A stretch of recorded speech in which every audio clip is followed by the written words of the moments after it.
My name is Jem, and yet again you guys are in a different place in my room. I just can't decide where I want to put the camera, so until then you're gonna have to monopolize around my space. But that's not the point of this video.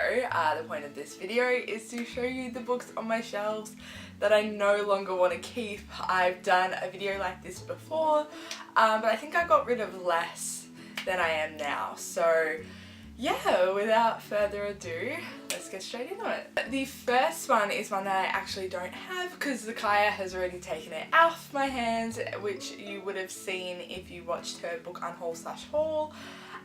It was Legacy of Kings by Eleanor something, Eleanor Herman or Hartman or something like that. It's a book, it's a historical retelling about Alexander the Great, I believe. I love history, but that's a time period I'm not that interested in, so yeah, I decided to pass it along to someone who is. The next book is Stealing Snow by Danielle Page. As you can tell, I didn't finish it. I had about 100 pages to go and I just could not do it. This is a retelling of Snow White, in which Snow, the main character, is institutionalized. She is certified clinically insane. And then she goes through the mirror into a different world. Yeah, I don't know. This is the author of the Dorothy Must Die series, which is a retelling of Wizard of Oz. I really loved the first book in that series, but they kind of trailed off a bit. I don't know, the fact that I couldn't finish this when I was so close to the end kind of speaks for itself, I think. The next book is The Secret Garden by Frances Hodgson Burnett. I read this when I was really young. It's one of my mum's favourite books. I liked it then. I tried to reread it, as you can tell by this sticky note, a few months ago, and again I couldn't get through it. Mary Lennox is the main character. She is supposed to be super duper spoiled and just really antagonistic, and that kind of works in her favour the first time that you read it, especially when you're really young, because you're like, is she going to redeem herself? But the second time around it's just kind of like, I'm sick of hearing about your problems, you're rich, get over it. The next book is Tandia by Bryce Courtney. Now this is the sequel. I just realised the title has come off. That's so weird. Tandia used to be written down here, I'm not sure if you can tell. Anyway, this is the sequel to The Power of One by Bryce Courtney. It's one of my favourite books. It follows a... oh, I got a message. It follows a young boy called PK who lives in Central Africa, I believe, and he wants to become the lightweight champion of the world in boxing, and it's a really beautiful, moving story. The scenery and just the atmosphere of that story is incredible. The message is so poignant and so well delivered. I love it so much. And so when I found out there was a sequel, obviously I leapt on it. But this is huge, like this is so big, and it's a sequel that's one of those like linear sequels that take a detour. So it's not about PK, it's about a girl called Tandia, and PK makes a feature but he's not the central plot, so I'm like eh. And I read Power of One about 5 years ago, so I don't know, I don't really feel the need to keep onto it considering how big it is. It takes up a lot of room on my shelves. The next book is The Lux by Anna Godbinson. Once again I bought this just, I don't know, because, and I tried to read it and I got one chapter in and didn't like it, so I put it down, and then I thought maybe I'd give it another go. And again I read the first chapter and I just didn't like the writing style, I didn't like the atmosphere, and look, I probably shouldn't judge this book on one chapter alone, but it's sat on my shelf for a good 3 or 4 years now, and I just have no desire to read it. It's about society's elite. It kind of sounds like Gossip Girl but with royals. I don't know, there's like scandals and affairs and there's a mystery, and I don't know, it just doesn't sound like something I would enjoy anyway. Oh shit.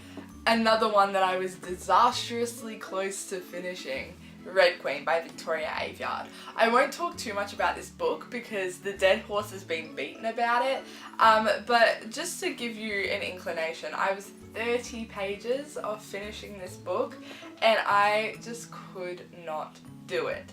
The general consensus about this book is that it's a bit of a patchwork of every single dystopia you've ever read before. That can sometimes work in an author's favour in the sense that the audience already has a sense of atmosphere and plot tokens, which it can be a good thing. But this is kind of not a good execution of that idea. It's very bland, it's very generic. I didn't feel for the main character Mare, and it just speaks for itself that I got so close to finishing and just couldn't pile drive myself through. I have two classics here. The first is Alfred Lord Tennyson's Everyman's Poetry. So this is obviously a bind-up of his poetic works. I just didn't enjoy them. To be fair, I haven't read all of them. I've read about 2/3 of them. I just didn't like them. I thought they were a bit melancholy. It was kind of like Edgar Allan Poe, if Edgar Allan Poe was like an edgy teen in the 21st century. I don't know, I didn't like them. I just didn't. Yeah, they weren't very good. The next classic is Vanity Fair by William Thackeray, or William Makepeace Thackeray, depending on how old you are. I don't really care. Once again, I don't really care about the kind of 19th century revolutions. This is set in the Napoleonic Wars, tension, whatever you want to call it. I just have no intention on reading this. It's super big. I collect Wordsworth classics, like I collect them alongside my Penguins and my Penguin Moderns. And my Elmer classics are gorgeous. You've probably seen Great Gatsby floating around, I don't know, maybe. But it's just not something that I have an intention of reading. Like I said, my history isn't really oriented around anything before the 20th century, unfortunately. My true niche is kind of World War II leading into Cold War. I think that's just such a more intense, saturated area, and I think history is one of those things where you have to do what interests you, otherwise history can be really boring. So this is just not something that I have any desire to read. And last but not least, I guess, is Tales from Shadowhunter Academy by Cassandra Clare and a bunch of other people. I've talked about this in like my real life with my real friends, but like my human in the flesh friends, and I'm kind of going through a bit of a breakup with Cassandra Clare. The first reason is just my money. I don't really have the means to keep buying her books, especially since it's just the same world. And like, don't get me wrong, I love her writing, but I recently got rid of like both of my Infernal Devices. I gave them to my best friend's younger sister. I'm getting rid of this. I had never read it. I just don't have the energy and the patience to keep reading this world because I'm not that invested in it. And I don't have a problem with patience per se. Like, I've been reading Scarlet Great Pleasant since I was like 9 and I'm 17 now. So I don't have a problem with staying loyal to a series. It's just not a series that I particularly care to stay loyal to. And as I said, in like many videos, I'm kind of drifting from YA, and this was the first YA series that I was really into, The Mortal Instruments. I kind of read it when I think I was like 10 or 11, and it just, for me, I just don't care for YA anymore, and this is like quintessential YA for me, which is okay for some other people, but it's just not where I'm heading. So yeah, from this point forward, I'm not really buying any Cassandra Clare. My only objection to that rule is her Magisterium series, which I really like. I love that series. So that wraps up my book unhaul. I hope you guys enjoyed this video, but until next time, bye guys.